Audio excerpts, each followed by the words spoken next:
What is up, my lads, and welcome to Age of Enlightenment's second minor development update. In this video I will be briefly covering how the budget of the state works.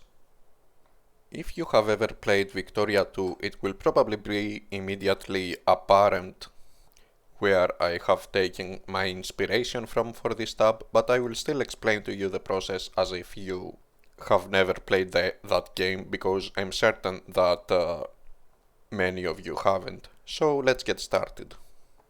At the current iteration of the game, taxes are imposed by social stratification.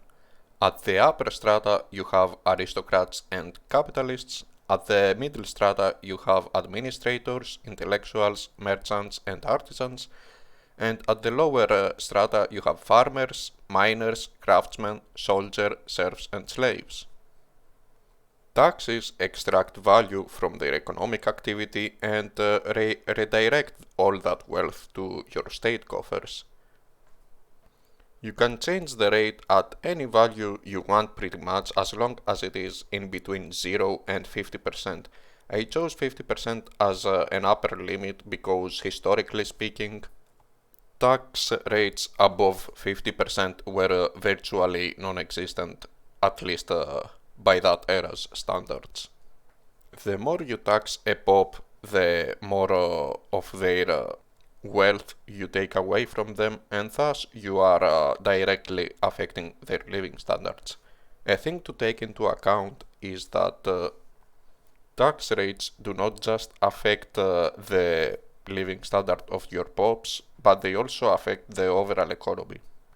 For example, seeing that your upper classes are relatively well off, you may be tempted to increase their taxation under the rationale that they can tank it because their living standard is already too high, only to discover that you actually reduce their profit margins and now they invest and produce less into the economy. The same applies to just about every pop type who directly participates into the economy rather than just get paid a wage. So that wouldn't just include capitalists and aristocrats, but it would also include artisans, merchants, maybe even farmers who hold their own land. Nonetheless, you can check out the living standard of your population on these charts, with the color red representing food insecurity. In other words, people are either starving or are on the verge of starvation.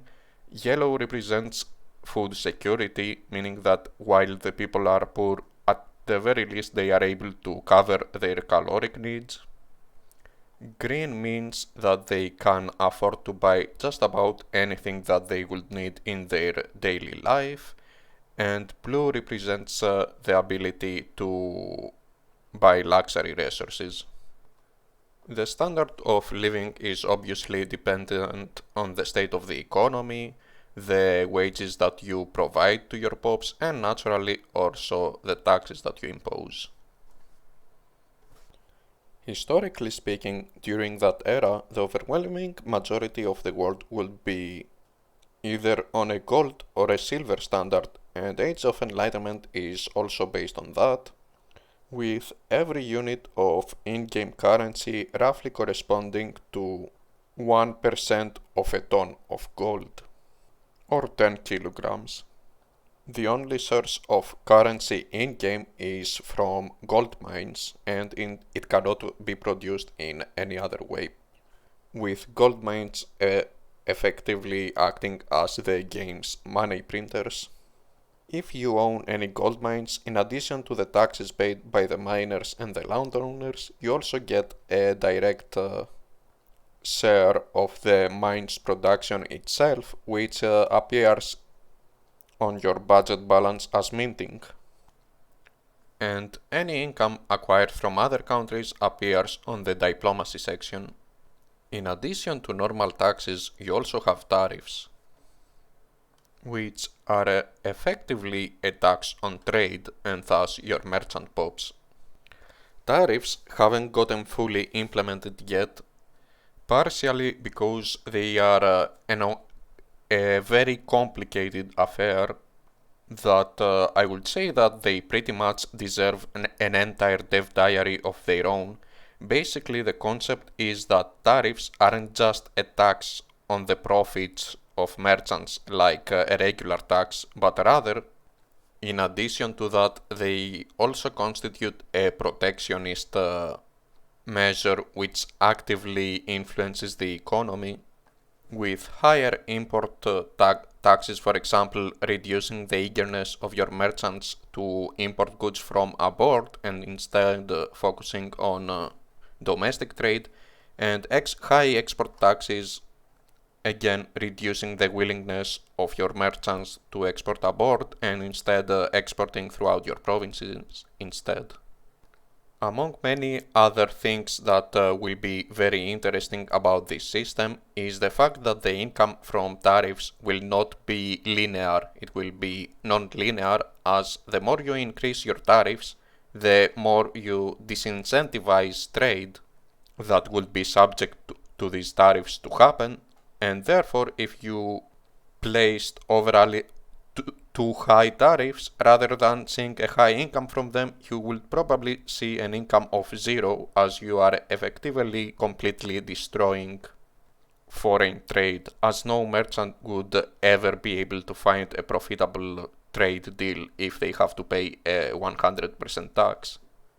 But again, tariffs haven't been fully implemented yet, so I will leave that for the next dev diary. Of all the tax revenues that you collect, not all are guaranteed to enter your state coffers.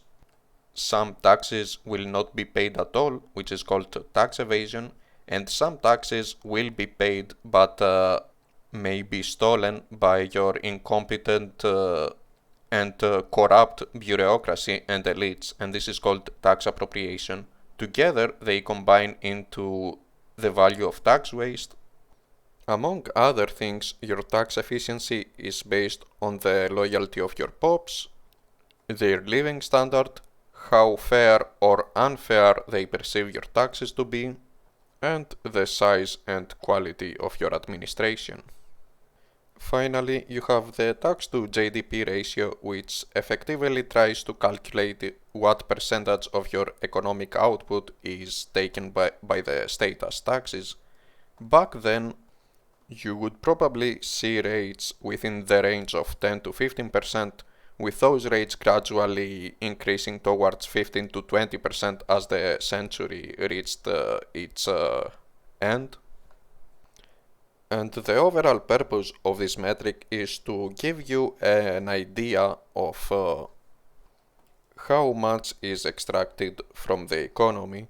It's important to note that the more you extract, the more spending your population will expect in return in order to justify you taking their income.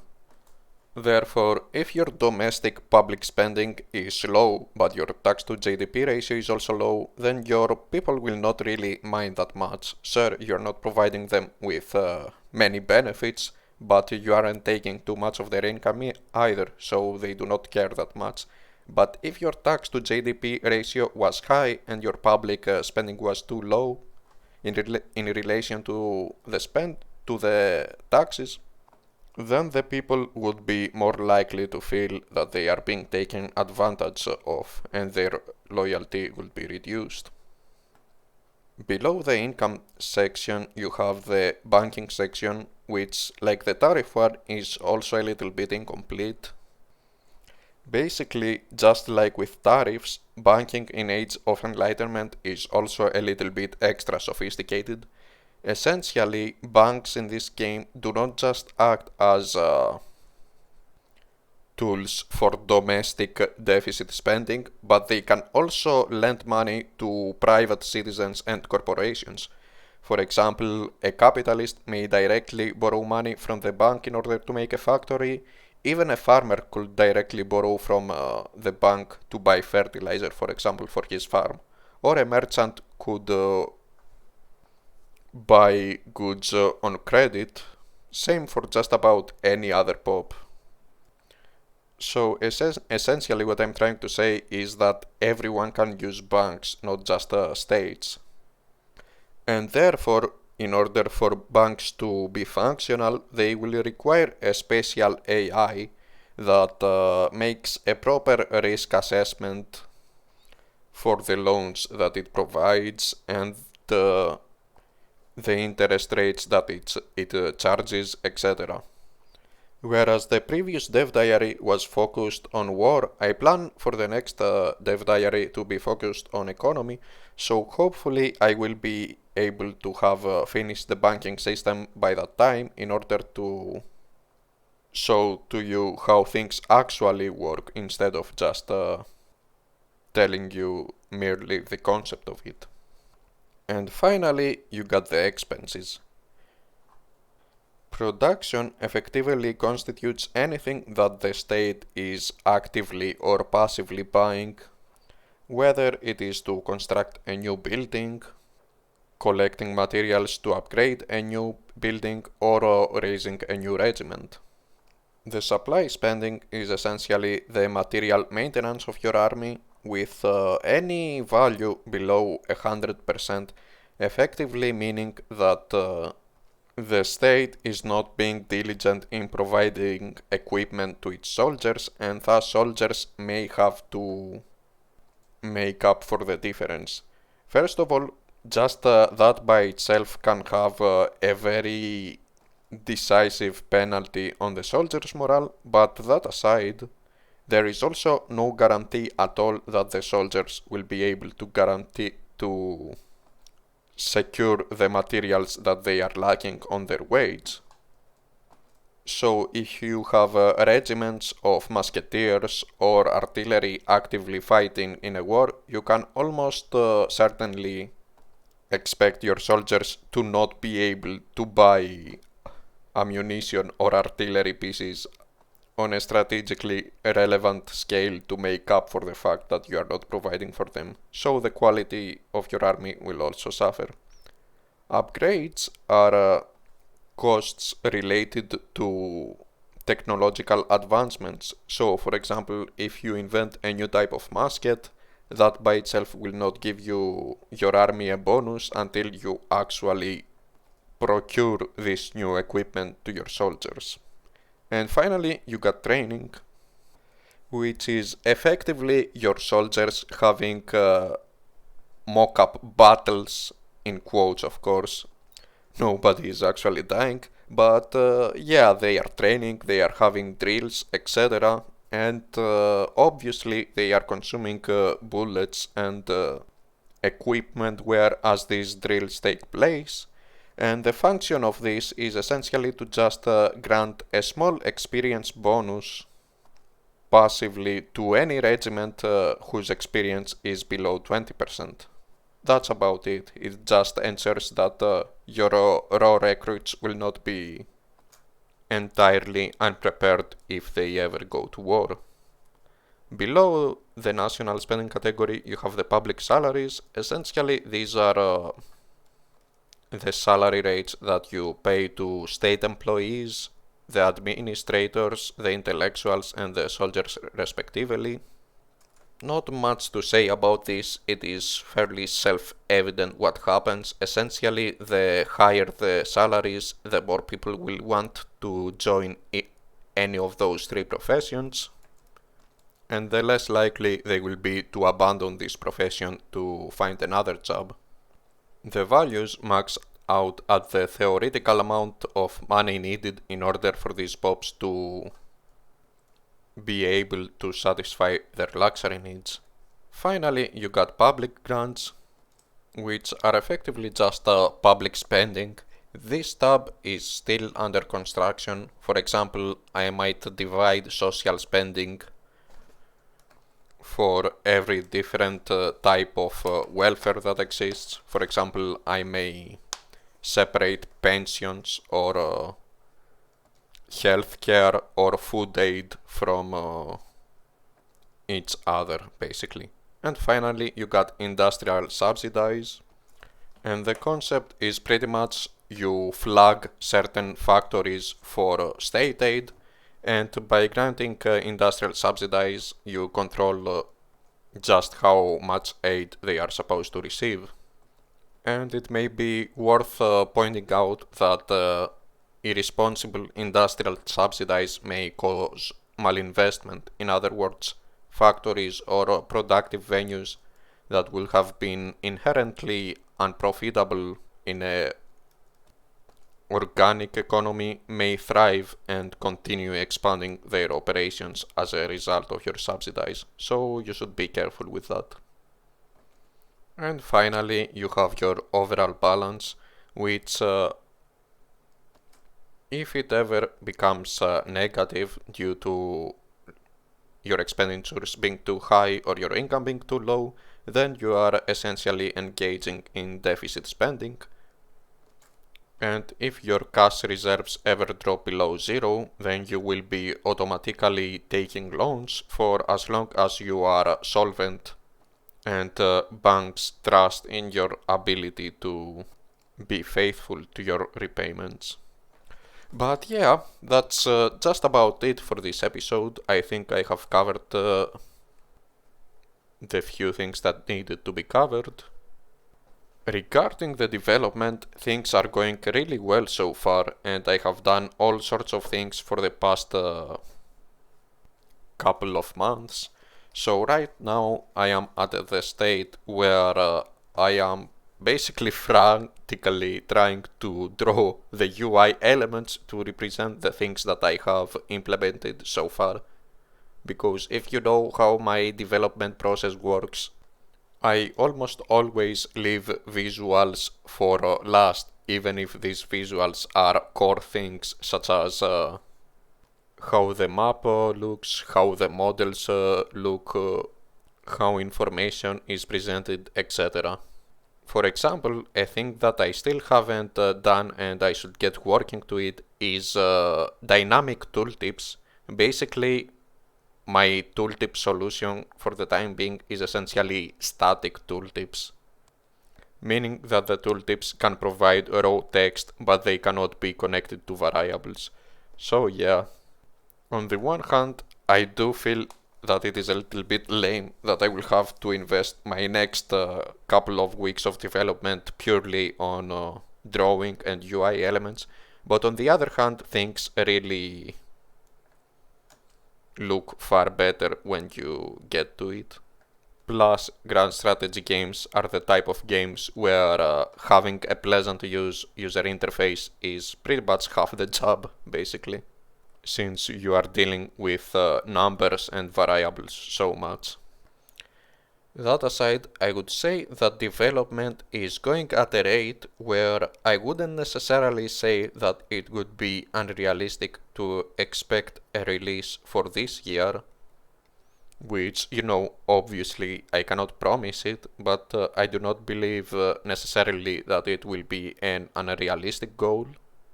Essentially, it will all boil down to how much of a perfectionist I'm going to be.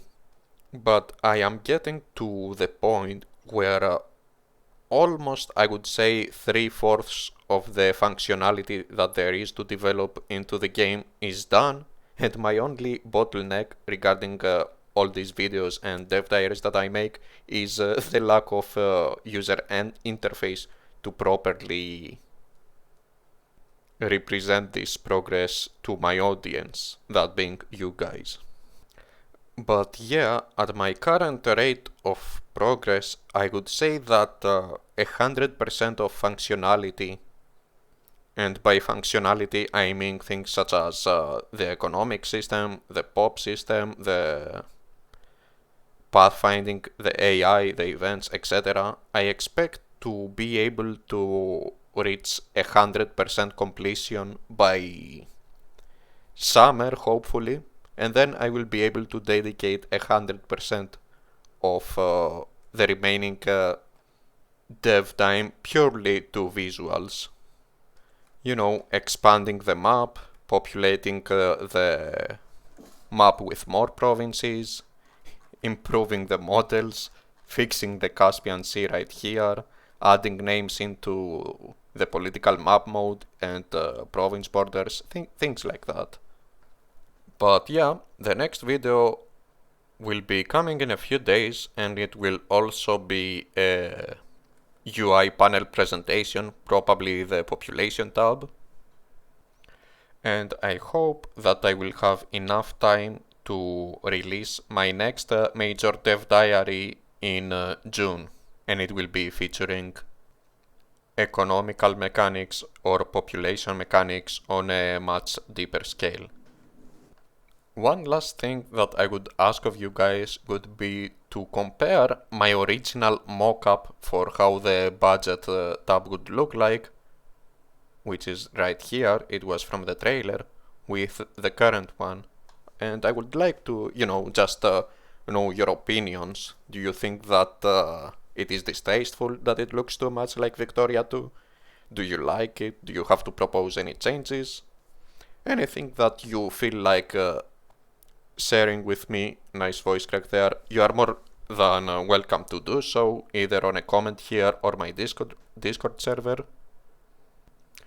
And yeah, I hope that you are liking what you are seeing so far and that you will be looking forward for more. Anyways, that's it for today, lads. See ya later.